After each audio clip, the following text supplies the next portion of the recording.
Bombay talkies. Silence, lights, sound, camera, action.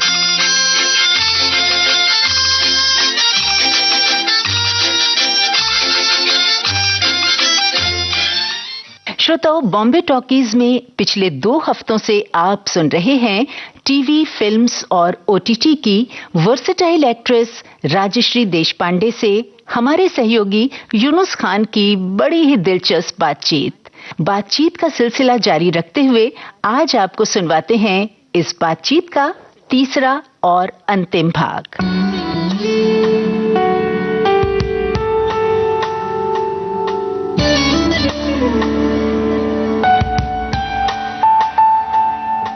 Manto एक interesting film है जिसकी जरूर बात की जानी चाहिए जी। तो उससे जुड़ी कुछ याद बांटिए। क्योंकि मैं नसीर साहब के साथ उनके ऑलरेडी वो कर रही थी, इस्मत आपा के नाम के इसके लिए काम कर रही थी, तो मेरे लिए इस्मत चुगताई और ऐसा हुआ कि तब हनीत रेहान नाम के जो अभी डायरेक्शन में भी करते हैं रात के लिए, और तो वो कास्टिंग डायरेक्टर भी थे, तो उन्होंने मुझे कहा कि बस चश्मा लगा लो, मिल लो मुझे। और उन्होंने कहा मैं चाहता हूँ नंदिता से मिलो तुम। मैं नंदिता से मिलने गई, हनी भी थे, चश्मा लगाया उन्होंने और उन्होंने मुझे वो पुराना एक फोटो निकाला इस्मत आपा का जो एकदम मैचिंग था और मैंने कहा, और उस वक्त ऐसा हुआ कि उसी वक्त मुझे सावित्रीबाई फुले भी मिला था। 2017 में मुझे सावित्रीबाई मिला था। और उस वक्त ऐसा था कि मैं बहुत ज्यादा, क्योंकि मैंने 2015 में मैंने पानी का पहला काम किया था पांडरी नाम के गांव के, मैं ज्यादा वक्त मेरे गांव में उस वक्त भी बिताती थी। तो ऐसा हुआ कि आईब्रोज काफी बड़े हुए थे और मेरे काम के बारे में वैसे ही थोड़ी बहुत चर्चा शुरू हो गई थी।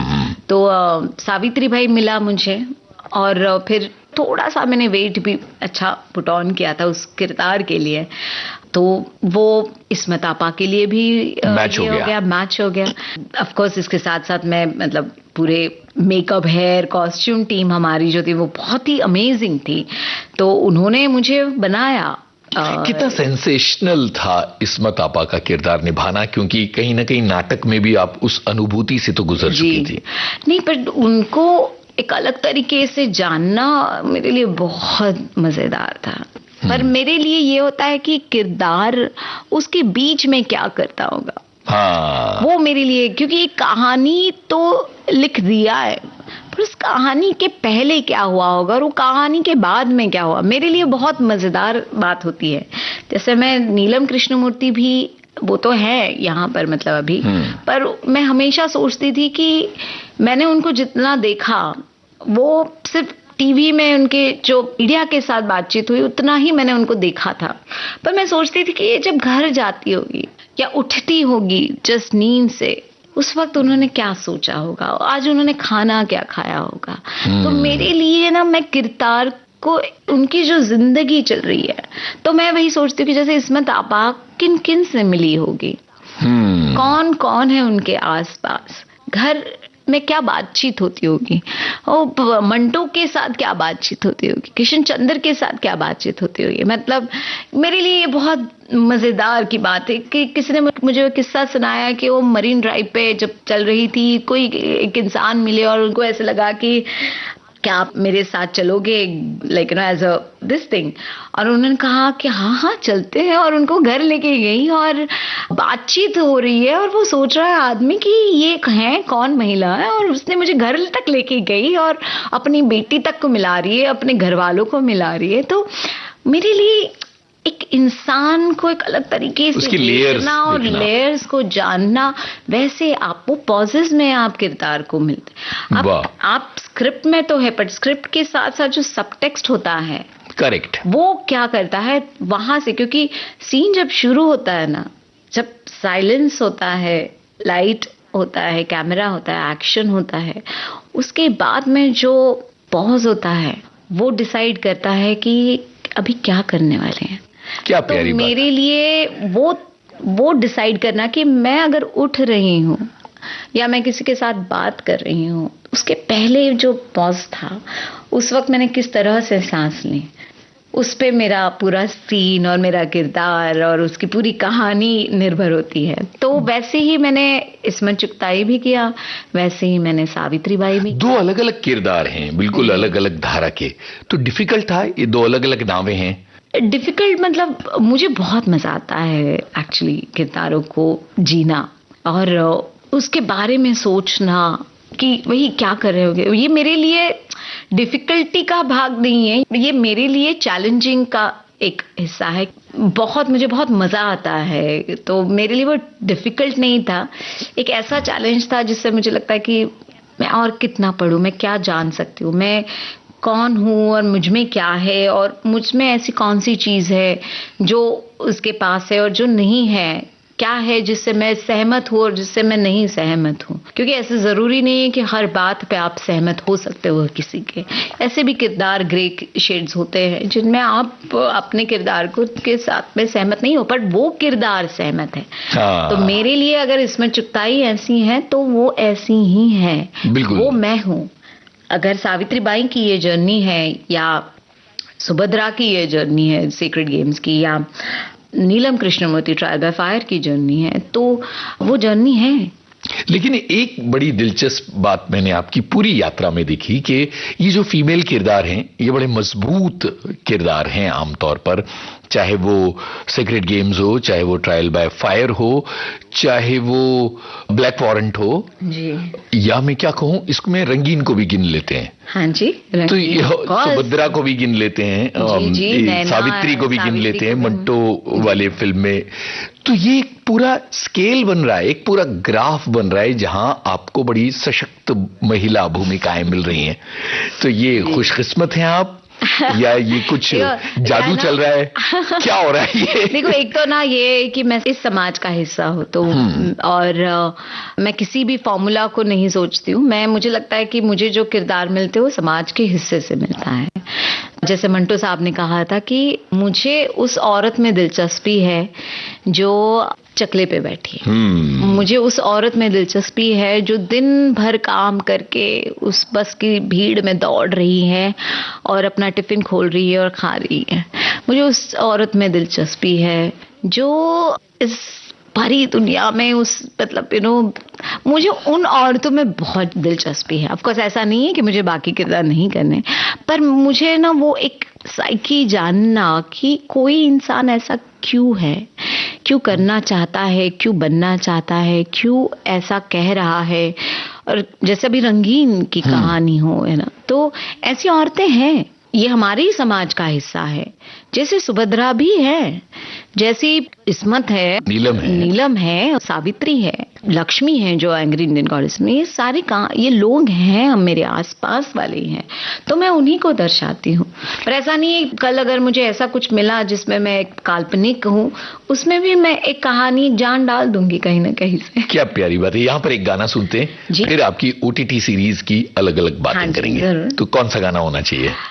जैसे मुझे ये गाना बहुत पसंद है, लता मंगेशकर जी का, रहे न रहे हम। वाह, क्योंकि इतना खूबसूरत लिखा गया है जिसमें कहते कि रहे न रहे हम महका करेंगे बन के कली बन के सबा बागे वफा। मजरू साहब का गाना जी, और रोशन का संगीत है।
मेरे गांव के बच्चों को देखती हूँ बड़ा होते हुए, और जब भी मैं मेरे किरदारों को देखती हूँ और खुद को देखती हूँ, मुझे ऐसा लगता है कि जो भी हो क्या रहेगा, तो मेरे ये किरदार रहेंगे। बिल्कुल, है ना। मेरा ये कि उनमें मैंने क्या जॉय पाया, वही महकती रहूंगी मैं। वो बच्चे जो बड़े हो रहे हैं गांव में, जो मेरी स्कूल में जा रहे हो, जिस पानी पे मेरे किसान काम कर रहे हैं, ये सब कायम रहेगा। और ये कितनी खूबसूरत बात है। शायद ओटीटी का हिस्सा आज हूं मैं, कल शायद वो नहीं रहेगा, बट कोई ना कोई तो याद तो करेगा कि अरे हाँ वो वहां पे हुआ था, है ना। कोई तो याद करेगा कि अरे सावित्री बाई का किरदार ऐसे बनाया था। लोग आते जाएंगे और कहानियां उन्हीं पे बनती जाएगी, पर कहीं ना कहीं तो वो एक माइलस्टोन रहेगा। अच्छा, सीक्रेट गेम्स हो या ब्लैक वारंट हो या ट्रायल बाय फायर हो, अब ये 3 सीरीज पकड़ के चलते हैं, ये रूल्स कैसे मिले और इनको निभाते हुए किस तरह के एक्सपीरियंसेस हुए? सीक्रेट गेम्स तो मतलब मेरी एक फिल्म थी एस दुर्गा नाम से, जो रॉटरडैम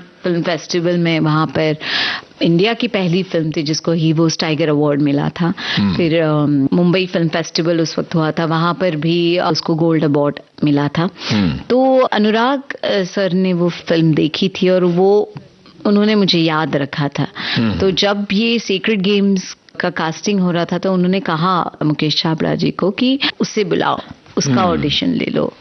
तो वहां से कहानी शुरू हुई, ऑडिशन लिया, और मुझे पता ही नहीं था कि है क्या, पर मैं अनुराग साहब की वैसी फैन थी, ब्लैक फ्राइडे, गुलाल हो या बासेपुर हो, तो वहां गई और मेरे यही था कि स्क्रिप्ट मिलेगी क्या यहाँ पर, स्क्रिप्ट जाने तो पहले 2 दिन जो भी वो क्या कहते हैं ना, वो बहुत ऑब्जर्व बहुत खूबसूरत से करते हैं, और उनको पता होता है कि अच्छा ये इंसान को, ये एक्टर को मैं इस तरीके से इस्तेमाल, बहुत अच्छी तरह से वो अपने एक्टर्स को इस्तेमाल कर सकते हैं। बहुत अच्छी तरह से वो इतना प्यार देते हैं अपने साथ काम करने वालों को कि आप मतलब आपको लगता है कि मैं कर पाऊंगी, पर आपसे हो जाता है और बहुत अच्छा हो जाता है। तो इसका श्रेय अनुराग सर को भी है, क्योंकि वो उतना प्यार देते हैं सेट पे और आपको वहां तक पहुंचाते हैं। नवाज के साथ कैसा अनुभव रहा? बहुत खूबसूरत, वो भी प्रोफेशनल एक्टर है और उनसे काफी बात नहीं की थी, पर हमने तुरंत सीन्स किए और बहुत ही अच्छी तरह से किए। तो उन्होंने भी कहा अरे तो प्रोफेशनल एक्टर निकली मतलब तो मैंने कहा हाँ कुछ फिल्में की है, बट बहुत अच्छा प्रोफेशनल है। और वही होता है ना कि आप एक दूसरे की जब नब्ज पकड़ लेते हो एज एन एक्टर, क्योंकि रिएक्शन पे आप बहुत खेल पाते हो। तो मुझे लगता है कि नवाज बहुत ऐसे इंसान है वो जो बहुत रिएक्शन पे खेलते हैं, वो देखते कि अच्छा तुम कैसे कह रही हो, तो उस चीज को फिर मैं किस तरह से ये कर सकता हूँ। तो मुझे भी ये काम आता है। हाँ, तो मुझे बहुत हमारी इस वजह से थिएटर बहुत काम आता है, और तो उस वजह से मुझे भी मजा आने लगा, क्योंकि मैं भी ऐसी थी कि हाँ चलो तुम खेल रहे हो तो मैं भी करूंगी तो मैं भी उस चीज को अलग तरीके से करने लगी, और अनुराग सर को बहुत अच्छा लगने लगा। और उन्होंने मतलब मेरा सिर्फ कुछ 3-4 दिन का काम था, उन्होंने 20 दिन का काम बढ़ा दिया। उन्होंने लिखते गए, मतलब सेट पे लिखते हैं ये तो लोगों को पता ही है। तो वो उन्होंने वरुण ग्रोवर को कहा कि अरे मैं थोड़ा बढ़ा रहा हूँ इस किरदार को, और तो उन्होंने मुझे मोनोलॉग्स देते गए और मुझे बहुत मजा आ रहा था। अच्छे बन के आए हैं सारी। जी बहुत अच्छे। मतलब आज भी लोग मुझे वो खरवस वाला सीन कहते हैं कि वो कितना, मतलब आज भी खरवस जो भी खाता है वो मुझे टैग करता है कि अरे सुभद्रा का खरवस। तो मुझे लगता है कि आपने जो जान लगाई है किरदार पे, आपने जितना प्यार किया है उस किरदार को, वो कहीं ना कहीं तक लोगों तक पहुंच गया है। ट्रायल बाय फायर भी एक बहुत इंपॉर्टेंट रोल है और बहुत जरूरी सीरीज रही है, उसके बारे में बताइए। मतलब 2018 में सीक्रेट गेम्स आया, और उस वक्त मैं एक गांव में स्कूल बना रही थी, तो मैं उसमें इतनी ज़्यादा बिजी हो गई थी कि कम काम कर पाई मैं मुंबई में उस वक्त। और मेरा सारा वक्त गांव में, क्योंकि वो बहुत मुश्किल काम था मेरे लिए, पैसा जुटाना और मिल नहीं रहा था, और आपको अगर अपने तरीके से उसको काम करना है, अपने तरीके से वो स्कूल बनानी है, तो थोड़ा मुश्किल था। तो 2018 से 20 वक्त मैंने गांव में ज्यादा वक्त दिया, क्योंकि मेरी प्रायोरिटी उस वक्त था कि अगर मैं ये आज नहीं करूं तो कितने सारे बच्चे स्कूल नहीं जा पाएंगे। मेरा वो ऐसे पता नहीं क्या था। उस वक्त भी मुझे लोगों ने बोला था कि अरे सीक्रेट गेम्स हिट हो गया है, तुम पीआर करो, तुम मार्केटिंग करो, तुम पेपराजी करो, ये करो वो करो, और मैं अपना गांव में जाके स्कूल बना रही हूँ। तो वही होता है ना कि लोग बोलते कि अरे अभी तो तुमने चौका मारा है, अभी तुम छक्का मार खेल जाओ आगे ये वो। पर फिर भी मैं मेरा अपना बक्सा उठा के मैं गाँव में वो स्कूल बना रही थी, क्योंकि मुझे लग रहा था कि, और ऐसा भी नहीं था कि मुझे बहुत अच्छे किरदार आ रहे थे, मुझे सब सीक्रेट गेम्स आ रहे थे। तो मेरे लिए ये भी नहीं था कि कुछ बहुत ऐसा मीट नहीं, मतलब वो होता है ना कि आपको बहुत अच्छा कुछ मिले जिसमें आप सोचे भी हाँ ठीक है आप काम करो, मैं जाके जस्ट शूट करके वापस आती, वो भी नहीं हो रहा था। तो वो भी मुझे इंडस्ट्री ने दिया नहीं उस वक्त। तो 2 साल कुछ ऐसे किरदार भी नहीं आए। 1-2 ऑफ कोर्स फिल्में की मैंने, जो भूसान फिल्म फेस्टिवल या यहाँ वहाँ गई, पर कुछ मिलने। कौन सी वाली? मैंने एक निर्वाणा इन नाम की फिल्म की थी जो भूसान में गई थी, मैं और आदिल। स्काईज पिंक उसी दौरान की थी। स्काईज पिंक तो क्योंकि वो सोनाली बोस के प्यार के लिए मैंने की थी, उसमें भी वो ऐसा ही था कि अरे सोनाली ने कहा आ जाओ, तो मैंने कर लिया। कुछ चीजें आप दोस्तों के लिए उनके काम के प्रति कर लेते हो, तो वैसा वही देवाशीष के शानदार फिल्म है। और हाँ वही, मतलब वही है ना, पर वो देवाशीष के वजह से मैंने कहा कि हाँ ठीक है मैं आ जाती हूँ। तो वैसे ही था, जैसे इवन अभी मैंने मणि रत्नम साहब की ठग लाइफ की थी, वो भी मणि सर के प्यार के लिए की थी, मुझे तो पता भी नहीं था कि क्या करने वाली। तो ठीक है, कुछ चीजें ऐसी होती कि जो आपको सिर्फ उस जगह का, उन लोगों का हिस्सा बनना है, आपको सीखना है, आपको समझना है, बस इसलिए करते हो। कुछ चीजें आप प्लान करके करते हो। जैसे अभी 2018 से 20 में मुझे कोई भी ऐसा शो नहीं मिला जिसमें मुझे ऐसे लगे कि मैं कुछ नया कर रही हूँ और अलग कर रही हूँ। पर 2020 में मुझे फेम गेम ऑफर हुआ, जहां पे मैंने शोभा त्रिवेदी जो एक लेस्बियन पुलिस ऑफिसर है, और उसकी जो एक जर्नी दिखाई थी हमने, वो भी एक खूबसूरत थी और मेरे लिए बहुत अलग थी। तो मैंने तुरंत हाँ कह दिया। उसी तरह वो भी हम वहां थे, पीछे जाते हैं, स्कूल का काम चल रहा है और अचानक ट्रायल बाय फायर की बात आती है। हाँ भाई, तो 2020 में मुझे ड्यूरिंग कोविड मुझे फेम गेम मिला, और जैसे ही कोविड खत्म हो रहा था तब ट्रायल बाय फायर की कास्टिंग हो रही थी और काफी बड़े बड़े नाम उसमें आ रहे थे। मैं उन डायरेक्टर, जो हमारे डायरेक्टर प्रशांत नायर, उनको इतना जानती नहीं थी, पर उन्होंने कहीं ना कहीं तो मेरा काम देखा था। और हमारे जो कास्टिंग डायरेक्टर है संजीव मौर्य, तो उन्होंने कहा कि ऑडिशन है, तो मैंने फिर ऑडिशन के लिए जम के तैयारी की, काफी समझा और कोई क्या ऑडिशन दिए। 1 महीना भर मेरा ऑडिशन चलता गया, अलग अलग सीन, अलग अलग सिचुएशन को मैं ये कर रही थी, क्योंकि जो डायरेक्टर है वो ये नहीं चाहते कि तुम्हारे लाइंस क्या क्या है, क्योंकि स्क्रिप्ट इतनी नहीं मिली थी उस वक्त, पर वो चाहते कि तुम उस सिचुएशन में क्या बिहेव कर पा रही हो, तुम क्या रिएक्शन है तुम्हारा, उस चीज का उन्होंने ये था कि ये नहीं चाहते थे कि मैं नीलम बनूं, वो चाहते थे कि जो जर्नी है नीलम की तुम वो उसको सोचो और उसको समझो। इसी वजह से उन्होंने कहा कि तुम किताब मत पढ़ो। इसी वजह से पूरे शूट के समय मैं नीलम से मिली नहीं, तो मेरे लिए उसे बनाना स्क्रैच से था। ऑफ कोर्स बहुत कम उनका फुटेज है ऑनलाइन, जैसे मैंने कहा कि जर्नलिस्ट के साथ बातें, जो रेज है उनका उस वक्त का था। मुझे नीलम को जब वो कुछ नहीं कह रही है तो वो क्या महसूस कर रही है, उसकी मैं तैयारी कर रही थी, वैसी जर्नी थी। और फॉर्चुनेटली मतलब मुझे लगता है कि नेटफ्लिक्स ने, प्रशांत नायर ने, जो हमारे प्रोड्यूसर्स है एंडमोल और सब, उन्होंने मुझे चूज किया। ये बहुत बड़ी बात हो गई, क्योंकि एक ऐसा दौर था उस वक्त भी कि आप कितने पॉपुलर हो और आपके कितना फॉलोअर्स हैं, वो जब जो या ये सारी जो चीजें थी उस पे तय किया जाता है। और पॉपुलैरिटी पे आप स्टार हो तो आपको लीड मिल पाएगा। तो उस इसमें इन्होंने मुझ पे मतलब एक चांस लिया और उन्होंने मुझे कास्ट किया। और अभय देओल मेरे साथ थे, जो बहुत प्यारी तरह से मेरा साथ दिया पूरे शो में। तो मेरे ख्याल से वो उन टीम की वजह से मैं नीलम को कर पाई हूँ।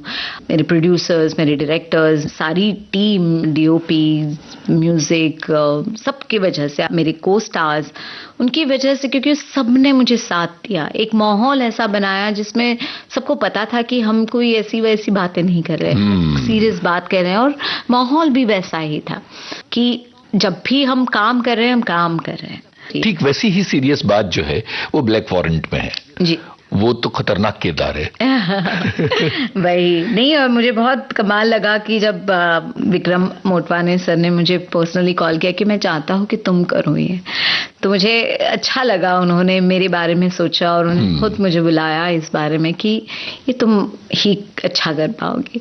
तो मुझे इसका ये था कि चलो अच्छा है, कुछ एक आपको मिल जाता ना कि अरे आपको किसी ने वैलिडेट किया कि हाँ ये तुम्हारे लिए है।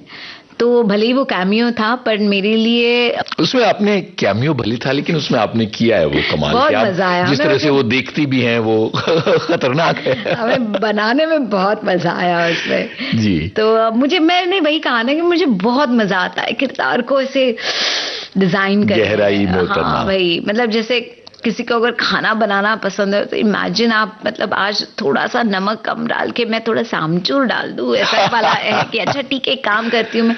वही है, जो आपको चीज बहुत पसंद है, इमेजिन आपको वो चीज करने को मिल रही है तो आप उसमें कितना मजा ले के काम करेंगे। और ऊपर से इतनी अच्छी लिखाई जो बहुत कम मिलती है अनफॉर्चुनेटली, पर इतनी अच्छी लिखाई, इतने अच्छे लोग, तब तो आप फिर चक्का मार सकते हो। और मुझे लगता है कि हमारा लिटरेचर और हमारा अगर आर्ट फॉर्म देखे तो इतना पावरफुल है कि हम मतलब दुनिया की कोई भी जीत सकते हैं। पर वही अनफॉर्चुनेटली हम कहीं ना कहीं तो अटके पड़े हैं। पर एक ऐसा माहौल है जिसमें 2 बीघा जमीन और गर्म हवा भी बनती थी, और उस वक्त अनाड़ी और काला चोर और जागते रहो भी बनती थी। और एक ऐसा वक्त आया जब सलीम जावेद जी ने पूरा हल्ला मचा दिया, मिथुन चक्रवर्ती जी ने हल्ला मचा दिया। तो हम उन सारी चीजों से इतनी खूबसूरती से गुजरे हैं, हम वापस गए वापस आए। मतलब श्याम बेनेगल जी ने फिर से हमें लेके आए गांव की तरह, और बासु भट्टाचार्य हो या ऋषिकेश मुखर्जी हो, उन्होंने हमें अपनी फैब्रिक की तरफ लेके गए, फैमिली डायनामिक्स की तरह लेके गए। सलीम जावेद ने हमें कहा कि मतलब मर्द को टच नहीं होता, कमर्शियल की तरफ लेके वो एक और। पर वही है ना कि हम, क्योंकि एक तरह का सिनेमा हमारे यहाँ पे बन ही नहीं पाएगा, क्योंकि हम कितनी भाषाएं हैं, हम इतने विविध रंगी देश है और ये सब खूबसूरत है।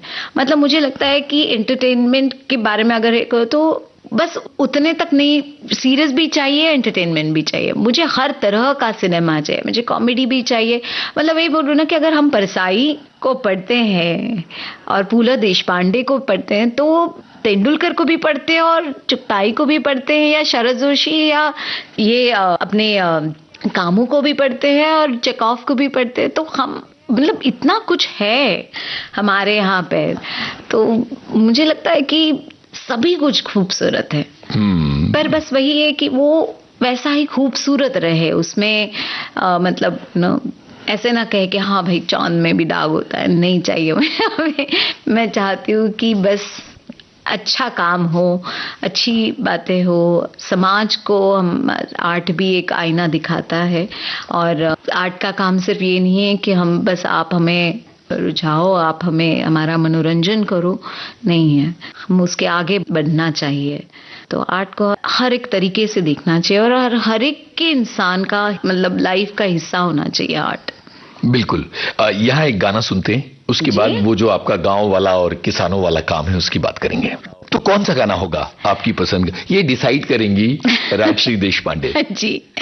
मुझे खामोशी का गाना है, वहीदा रहमान जी और धर्मेंद्र है, हेमंत कुमार का तुम पुकार लो। क्या शानदार गाना है, बहुत ही खूबसूरत। मतलब आज भी मैं सुनती हूँ, मुझे ऐसा लगता है कि ऐसा गाना कोई बना ही नहीं पाएगा।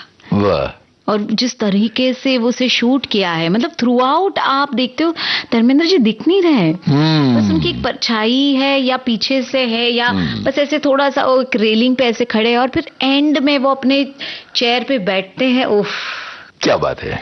मतलब एक वही है ना कि उस वक्त में गाने एक वो अपनी कहानी का हिस्सा थे। आज ऐसा नहीं है कि बस बीच में ही कहीं तो एक गाना डाल दिया क्योंकि अरे ये ब्रेक दे दो लोगों को। उस वक्त ऐसा था कि उस कहानी में कुछ कह रहा है वो गाना, और शब्द कितने खूबसूरत थे। मतलब वो भाषा, मुझे ऐसे लगता है कि उस वक्त अगर भाषा किसी की साफ हुई हो और आज भी अगर किसी को साफ करनी हो तो गाने गाए पुराने वाले। क्या बढ़िया बात है। आपकी हिंदी भी ठीक हो जाएगी, आपकी उर्दू भी ठीक हो जाएगी, जो भी मतलब आप लैंग्वेज हो। तो पुराने अगर गाने आप उठा के कह लो, मतलब आज भी मैं कभी एक्टर्स, जो यंग एक्टर्स मुझसे पूछते हैं कि हिंदी के बारे में क्या करना है, कैसे ये करना है, क्योंकि बहुत सारे ऐसे लोग हैं जो हिंदी बोल नहीं पाते, और ठीक है वो उनकी भी गलती नहीं है, वो अभी समाज का एक ऐसा हिस्सा हो गया है जो सभी लोग कहीं ना कहीं तो अटक पड़े हैं। तो मैं उनको कहती हूँ कि आप पुराने गाने सिर्फ गाओ, भले ही तुम्हें गाना नहीं आता पर जोर जोर से गाओ, पुरानी किताबें उठाओ और पढ़ो। तो गानों से आप पूरा मतलब वही है ना कि आप देश घूम सकते हो, आप कहानियां पढ़ सकते हो, आप लोगों को जान सकते हो। तो भाई तुम पुकार लो।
इतना सुंदर गाना सुना और एक बहुत सुंदर काम राजश्री आप कर रही हो, जिसका जिक्र इस पूरी लंबी बातचीत में बार बार आया है। पर मुझे लगता है कि सिलसिले से इस बारे में बात की जाए कि किस तरह से आपने अपना फाउंडेशन बनाया, अपनी संस्था बनाई, और वो क्या वजह थी जिसने आपको अपनी जड़ों की तरफ लौटकर गांव वालों के साथ उनकी भलाई के लिए, एजुकेशन के लिए, पर्यावरण के लिए, पानी के लिए काम करने पर प्रेरित किया? जब मैंने मेरी नौकरी छोड़ी और एक ऐसा वक्त बिताया जब मैंने दुनिया घूम ली, कहानियाँ पढ़ ली, किताबें जितनी मिल सकती है उतनी पढ़ ली, सिनेमा जितना देख सकती उतना देख ली, लोगों के साथ मैं बहुत जुड़ी। जब आप लोगों से जुड़ते हो, समाज को जानते हो, कहानियाँ ऐसी पढ़ रहे हो जो आपको समाज की तरफ लेके जाता है, मतलब प्रेमचंद भी हो या परसाई भी हो या मराठी साहित्य हो, हिंदी हो या अंग्रेजी हो, सब में आपको समाज को आईना दिखाने वाला ये था। फिर आप सिनेमा भी ऐसा ही देख रहे हो, कहीं ना कहीं तो बहुत सारे सवाल मन में उठे और फिर ऐसा लगने लगा कि अरे ये तो मैं हूँ। मतलब प्रेमचंद की कहानी तो अरे मेरी है, परसाई की कहानी तो अरे मेरे समाज है, मेरा गवर्नमेंट है, मेरा सोसाइटी है, मेरे रिलेटिव्स है, मेरी बहन है, मेरी माँ है। तो जब ये सब लोग अपने आसपास दिख रहे हैं और जब कहानियों से उनकी जिंदगी में मैं घुस रही हूँ, तब मुझे ऐसा लगा कि अरे बदलाव कहाँ हुआ है। मतलब आज अगर देखा जाए तो 80 साल हो गए, पर उस वक्त भी 2 बीघा जमीन, अगर आज भी ये हो तो आज भी 2 बीघा जमीन ही है। तो डॉक्यूमेंट्रीज अगर बनती गई है, सवाल उस वक्त भी उठाए थे, आज भी उठाए हैं। पर क्या है कि शायद उस वक्त जो उठाए हुए सवाल है उनके कहीं ना कहीं तो शायद जवाब मिल गए होंगे, पर हर रोज एक नया सवाल उठ रहा है। उन सवालों का क्या? और ऐसे बहुत सारे सवाल हैं जो कभी सामने आए नहीं है और उनको फिर ऐसे कारपेट की तरह नीचे डाला गया है। और ऐसा है कि एक बार वही होगा ना कि एक समंदर फट जाएगा। अब कितने ब्रिजेस बनाओगे यहाँ? आप क्या क्या करोगे? फट जाएगा, सुनामी आ जाएगा, जमीन फट जाएगी, क्योंकि नेचर दे देता है आपको। तो आप अगर नेचर से इस तरह से लड़ रहे हो तो आप कभी जीत नहीं पाओगे। आपको समझना पड़ेगा, सीखना पड़ेगा और उसके लिए काम करना पड़ेगा। तो आप वो कहानियों के थ्रू बता तो रहे हो, मतलब जैसे मंथन जो मेरी एक बहुत ही करीबी फिल्म है बेनेगल साहब की, और उसमें ये है कि जब गिरीश कर्नाड जी का किरदार कहता है कि मैं अभी निकलना हो पर तुम्हें सीखना है, क्योंकि ये तुम्हारा गांव है, तुम्हारा देश है, ये मेरा है, जितना मैं काम कर सकता किया, अब तुम्हें भी काम करना हो। पर वो एम्पावर करना बहुत जरूरी है। तो उसके लिए जमीन से जुड़ के काम करना बहुत जरूरी था। मैं बार बार यही सोच रही थी कि जैसे काश मेरे फादर को कोई मिल जाता उस वक्त, काश वो जमीन नहीं जाती, काश एक अलग तरह का एजुकेशन सिस्टम होता, काश किसान, मेरी माँ को पसंद था खेती करना, काश उसे करने मिलता, काश मेरे घर वालों को वो सपोर्ट मिलता। तो मुझे ऐसा लगता है कि ये सारी चीजें जो पर्सनल से आगे बढ़ती गई, एक गांव हुआ, फिर दूसरा गांव हुआ, फिर जैसे वही है ना 5 लोग, फिर 10 लोग, फिर 50 लोग, फिर ऐसे करते करते गांव जुड़ते गए और काम बढ़ता गया।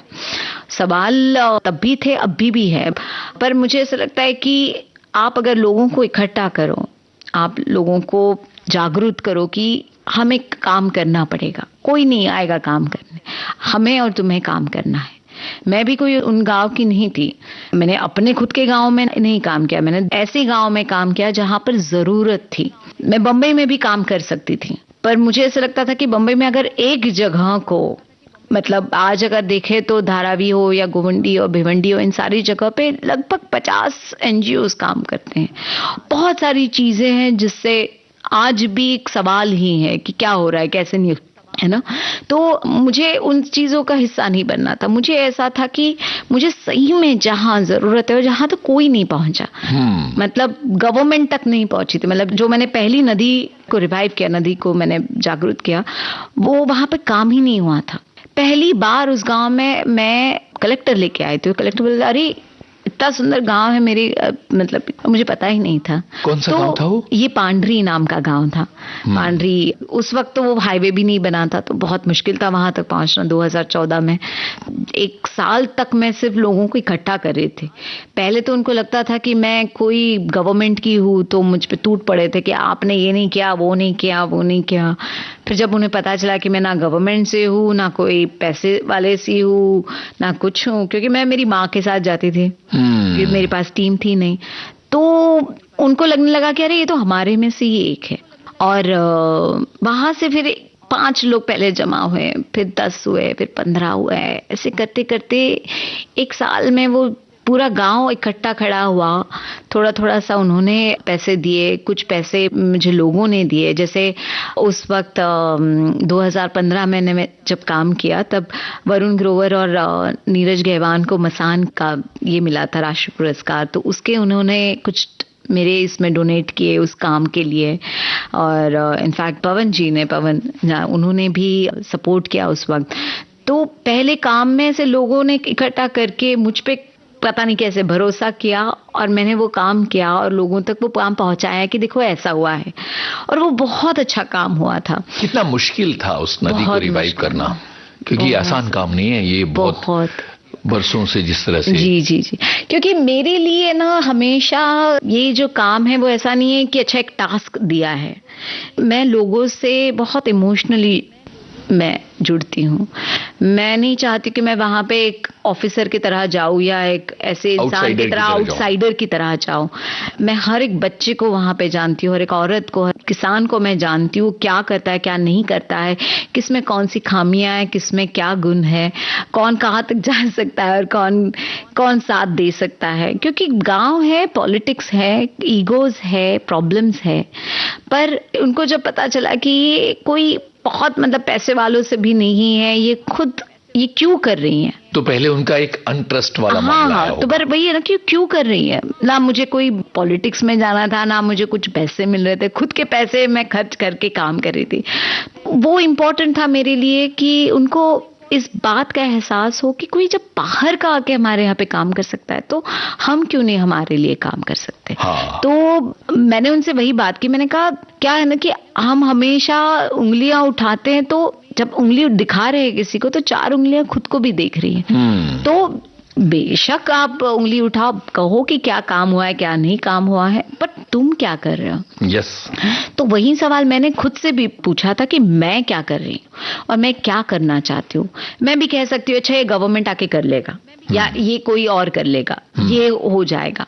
मैं भी उनको कहूंगी कि आप यहाँ जाओ, ये फॉर्म भरो, वो करो, पर जब तक मैं लीडर्स नहीं बनाऊं, जब तक मैं एम्पावर नहीं करूं, तब तक मेरी एग्जिट पॉलिसी नहीं हो सकती। जैसे मंथन में इनका किरदार है कि पूरे उसमें वो संवाद है पूरे इसमें, जब वो कहते कि तुम ये बदलो, क्योंकि गांव में बहुत सारी ऐसी चीजें हैं, सिर्फ आप पानी पे काम करके नहीं हो सकता।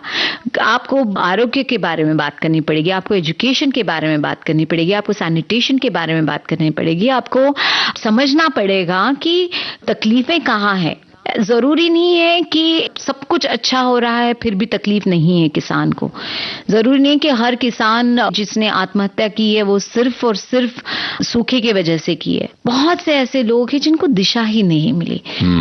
तो वो एक होता है ना कि एक थेरेपिस्ट बनना, एक ऐसा ब्रिज बनना, एक ऐसा फैसिलिटेटर बनना जिससे कि बदलाव की शुरुआत हो। तो वहां से शुरुआत हुई और अभी हो गया 2026 से आज तक काम चलता आ रहा है।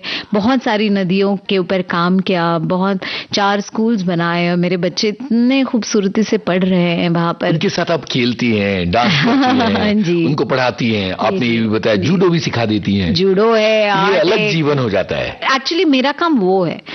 मैं सबको कहती हूँ कि आप आओ और आप कुछ सिखाओ। मैं बस बच्चों के साथ खेलना चाहती हूँ, आप सिखाओ, आप ये बताओ।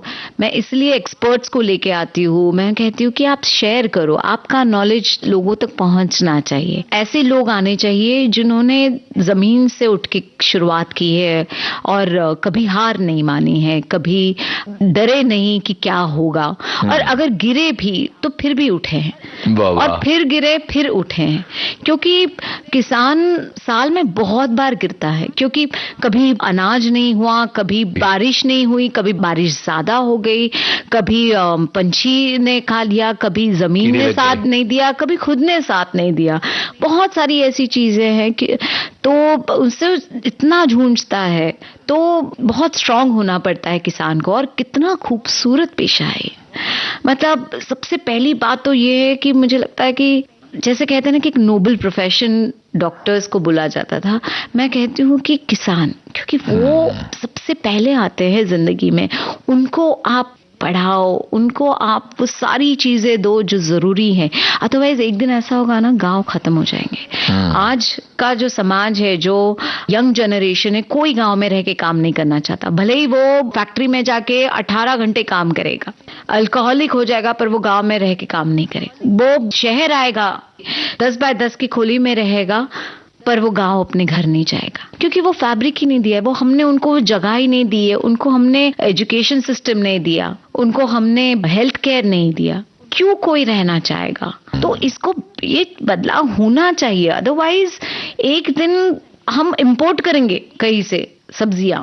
अब ये जो ऑर्गेनिक के नाम से सारी चीजें बिकती है, जो इतनी महंगी हो चुकी है, because of all these things, क्योंकि हमने किसानों को उस तरीके से ये नहीं किया। और ब्रिज नहीं बने, पॉलिसीज तो बनाए हमने बहुत सारे, पर उन पॉलिसीज का क्या, जब तक वो लोगों तक पहुंच ही नहीं रहा है। करेक्ट है, क्योंकि है तो बहुत अच्छी अच्छी चीजें हैं, लिखे हैं बहुत, बट इम्प्लीमेंटेशन के वक्त अगर आपने उसमें कम ज्यादा किया और वहां पे कुछ गफला हो गया, तो वो लोगों तक नहीं पहुंचता है ना। और आज ये कल्चर हो गया है कि आप बस फोटो निकालो, दिखा दो कि सब कुछ कुशल मंगल है, पर नहीं है। हमें बहुत काम करना है और लोगों को एकजुट होके काम करना पड़ेगा। मेरा तेरा ऐसा अगर करते जाएंगे, अगर हम लोग ईगोज और पॉलिटिक्स और इन सब चीजों में, कास्ट क्रीड में चले जाए, रिलीजन के ना इस पे चले जाएंगे, तो काम नहीं होगा। वो भटका रहा है अपने मेन मुद्दों से।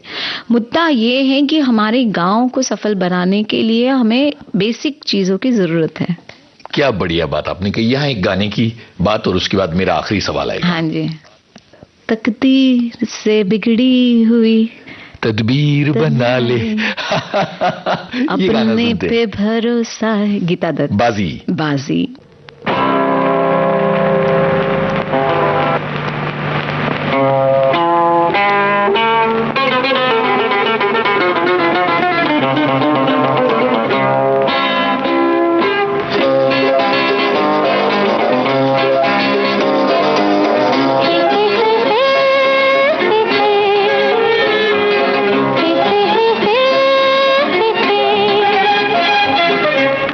तदबीर से बिगड़ी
साहिर लुधियानवी का गाना। जी, साहिर लुधियानवी। मतलब कहाँ है साहिर लुधियानवी आज?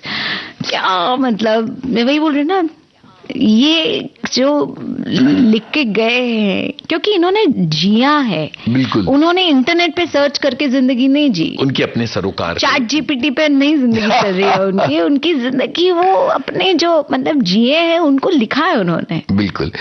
राजश्री, अब ये जो आखिरी सवाल है, ये एक आपकी लड़ाई के बारे में है कि ये जो हमारा समाज है ये भी बहुत सारे भेदभाव करता है, और फिल्म इंडस्ट्री जो है उसमें भी कहीं ना कहीं एक बात आ जाती है जो कभी रंग रूप कद काठी वगैरह को लेके डिस्करेज किया जाता है लोगों को।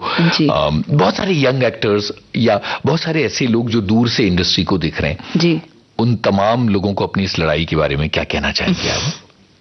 नहीं, लड़ाई तो है, कभी नहीं कह सकती मैं कि नहीं है, पर आपको चूज करना है कि आपको किस तरह से लड़ना है। आपको डिसाइड करना पड़ेगा कि आपको किस तरह का काम करना है। और गलत नहीं है, आपने अगर एक आसान सा रास्ता चुन लिया कि ऐसे ऐसे मैं जाऊंगा, वो आपका रास्ता है, वो आप तय करो, आपकी चॉइस है, आपकी चॉइस है। बट खुद को सेफ रखो, खुद को ऐसे मतलब फाइनेंशियली सेफ रखो, खुद को मेंटली सेफ रखो, क्योंकि बहुत खराब हालत है। कभी कभी ऐसा लगता है कि सब कुछ अच्छा है, लोग कहते हैं कि बी काइंड, पर बहुत बार भूल जाते कि अपने ही लोगों के साथ वो इस्तेमाल कर लेना चाहिए उन्होंने। तो कहना और एक्चुअल में करना बहुत अलग बात है, और ये इंडस्ट्री में बहुत होता है। और ये सिर्फ फिल्म इंडस्ट्री की बात नहीं है, ये हर एक जगह पे है। ये कॉर्पोरेट में भी है, ये मेडिकल में भी है, इंजीनियरिंग सेक्टर्स में भी है, ये साइंटिस्ट उनके यहाँ पे भी कॉलेज में भी है, सब जगह पे है, क्योंकि एम्पैथी गायब हो रही है। तो अगर आप चाहते हैं कि एम्पैथेटिक स्पेसेस मिले, सेफ स्पेसेस मिले, तो आपको उसकी शुरुआत खुद ही करनी पड़ेगी। आपको डिसाइड करना पड़ेगा कि आपको किस तरह के किरदार करने हैं। आपको डिसाइड करना चाहिए कि आपको कौन सी कहानी कहनी है और कौन सी नहीं कहनी है। इसके लिए आपको तैयार होना पड़ेगा, रोज रियाज करना पड़ेगा, तैयार इस तरह से होना पड़ेगा, क्योंकि कल पता नहीं शायद कोई तो आ जाएगा आपको ढूंढ के और कहेगा कि मैंने ये सिर्फ तुम्हारे लिए लिखा है या ये तुम्हारे लिए किया है। और तब तक आप खुद को तैयार करते रहो, आप खुद को सेफ रखते जाओ फाइनेंशियली, क्योंकि मतलब मुझे ऐसा लगता है कि हर कोई प्रिविलेज बैकग्राउंड से नहीं आता है। तो रोज मर्रा की जो जिंदगी है उसको अगर आपको सेफ रखना है तो आप फाइनेंशियली खुद को तैयार करो कि हाँ ठीक है, मुझे अगर इस तरह का ही काम करना है तो मैं खुद को इस तरह से सेफ रखूंगा, मैं ये काम करूंगा, ये नौकरी करूंगा, ये चीजें करूंगा जिससे मुझे ये रहना। पर अगर आप भूल जाओगे आपका उद्देश्य और आप सिर्फ वही करते रहोगे तो आप भूल जाओगे कि आप क्यों आए थे। तो मेरे लिए ये बहुत इंपॉर्टेंट था कि मैं, भले ही मुझे सेक्रेड गेम से ये मिला, एस दुर्गा से मिला, एंग्री इंडियन गॉडेसेस से मिला, हर चीज से मेरी हर फिल्म ट्रैवल की है फेस्टिवल, और बहुत अच्छी तरह से लोगों ने उसे सहारा। पर मुझे ऐसे है कि फिर भी मैंने वेट किया कि ट्रायल बाय फायर आए, और वो आया। तो आप में उतनी क्षमता तैयार करनी पड़ेगी कि आप रुक सकते हो तो आप रुक जाओ, और आप खुद को तैयार करो। मतलब मेरे लिए यही है, मैं देखती हूँ कि बहुत मुश्किल है आजकल के जनरेशन के बच्चों को, जब बहुत डेस्परेशन आ जाता है तो कभी कभी गलत कदम उठा लिए जाते हैं। कभी कभी ऐसा भी है कि उनसे भी मैं कुछ सीख जाती हूँ, अरे वाह ये भी कर लेना चाहिए था। पर ठीक है, मुझे लगता है कि हर एक जो नई चीज़ है उसे आप डिसाइड करिए आपको कितना सीखना है, क्या लेना है, क्या नहीं लेना है, और क्या लेके आगे बढ़ना है। बहुत ही बढ़िया बात, और बहुत अच्छी एक लंबी बातचीत आपसे हुई। और राजश्री, आप विविध भारती के स्टूडियो में आई, बहुत बहुत शुक्रिया। Thank you so much.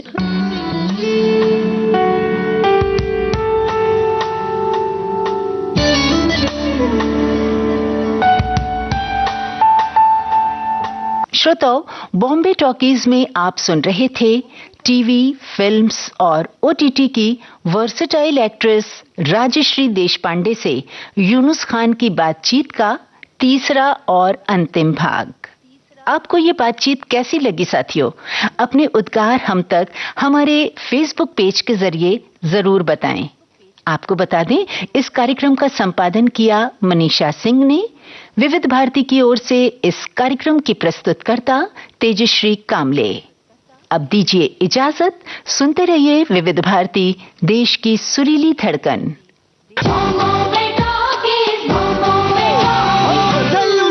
Digital अपना बॉम्बे टॉकीज, हर पिक्चर की कल्चर है अपना बॉम्बे टॉकीज। रॉकिंग है, रोलिंग है अपना बॉम्बे टॉकीज। सुपर है, डुपर है अपना बॉम्बे टॉकीज।